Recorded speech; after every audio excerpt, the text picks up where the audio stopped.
ഒന്ന് ലോക്സഭയിലേക്ക് വീണ്ടും പോവുകയാണ്. രാഹുൽ ഗാന്ധിയുടെ ഇഡിയറ്റ് പരാമർശം ലോക്സഭാ രേഖകളിൽ നിന്ന് നീക്കിയിരിക്കുന്നു. പരാമർശത്തിനെതിരെ ഭരണപക്ഷം വലിയ പ്രതിഷേധം ഉയർത്തിയിരുന്നു. ഭരണപക്ഷത്തിന്റെ ആവശ്യത്തെ തുടർന്നാണ് സ്പീക്കറുടെ നടപടി. വിവരങ്ങളുമായി നോബൽ മാരിക്കാരൻ ചേരുന്നുണ്ട്. നോബൽ, വലിയ പ്രതിഷേധം കണ്ടത്, ഭരണപക്ഷത്തു നിന്നുള്ള പ്രതിഷേധം കണ്ടതാണ് ഇഡിയറ്റ് പരാമർശത്തിൽ. ആ പരാമർശം നീക്കിയിരിക്കുന്നു. ഭരണപക്ഷത്തിന്റെ ആവശ്യം മാനിച്ച വിവരങ്ങൾ എന്താണ്?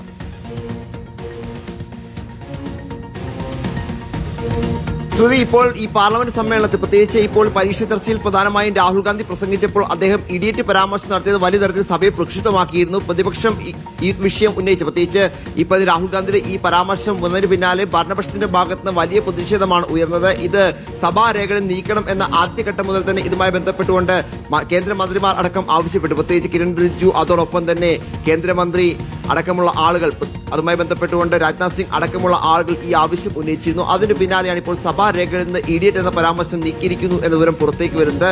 ഇത് വലിയ തരത്തിൽ പ്രകോപനം ഉണ്ടാക്കിയതിന് പിന്നാലെയാണ് ഈ നടപടി ഇപ്പോൾ സ്പീക്കറുടെ ഭാഗത്ത് ഉണ്ടായിരിക്കുന്നത് എന്ന് അറിയാൻ കഴിയുന്നു. സർക്കാരിന്റെ ആവശ്യം കൂടി പരിഗണിച്ചുള്ള തീരുമാനമാണ്. അതേസമയം 2:30 ഇപ്പോൾ സഭാ നടപടികൾ വീണ്ടും ആരംഭിച്ചിരുന്നു. ആരംഭിച്ചപ്പോൾ തന്നെ വലിയ പ്രതിഷേധത്തിലേക്ക്, പ്രത്യേകിച്ച് ഭരണപക്ഷത്ത് നിന്ന് എഴുന്നേറ്റ് ഇതിൽ രാഹുൽ ഗാന്ധിയുടെ പരാമർശങ്ങൾക്കെതിരെ അത് നീക്കം ചെയ്യണമെന്ന് ആവശ്യപ്പെട്ടുള്ള പ്രതിഷേധത്തിലേക്ക് ഭരണപക്ഷം മാറുന്നതാണ് കാണാൻ കഴിയുന്നത്. നിഷികാന്ത് ദുബെ എഴുന്നേറ്റ് നിന്ന് ചില നിയമങ്ങൾ പറയുകയുണ്ടായി. അതിന് പിന്നാലെ സഭ വീണ്ടും 3 വരെ ഇപ്പോൾ പിരിഞ്ഞിരിക്കുകയാണ്. ലോക്സഭയിൽ എന്താണെങ്കിലും രാഹുൽ ഗാന്ധിയുടെ പ്രസംഗത്തെ ചൊല്ലിയുള്ള തർക്കം ഭരണപ്രതിപക്ഷ രംഗത്ത് തുടരുകയാണ്. രണ്ടു കൂട്ടരും ഇതിൽ ശക്തമായ നിലപാട് സ്വീകരിച്ചുകൊണ്ട് മുന്നോട്ട് പോകുന്നു. അതേസമയം രാജ്യസഭയിലും ഇപ്പോൾ പ്രതിഷേധം നടക്കുന്നുണ്ട് എന്നാണ് മറ്റൊരു പ്രധാനപ്പെട്ട കാര്യം. രാജ്യസഭയിൽ രാവിലെ ഐഷി ഘോഷിന് എതിരായ നടപടി ഇടതുപക്ഷവും ഒപ്പം പ്രതിപക്ഷവും ഉയർത്തിയിരുന്നു. ആ വിഷയത്തിൽ ഇപ്പോഴും പ്രതിഷേധം നടക്കുന്നുണ്ട്. എന്നാണെങ്കിൽ 2 മണിക്ക് സഭ ചേർന്നപ്പോൾ ആരംഭിച്ച പ്രതിഷേധമാണ് ഇപ്പോഴും തുടരുകയും ചെയ്യുന്നത്.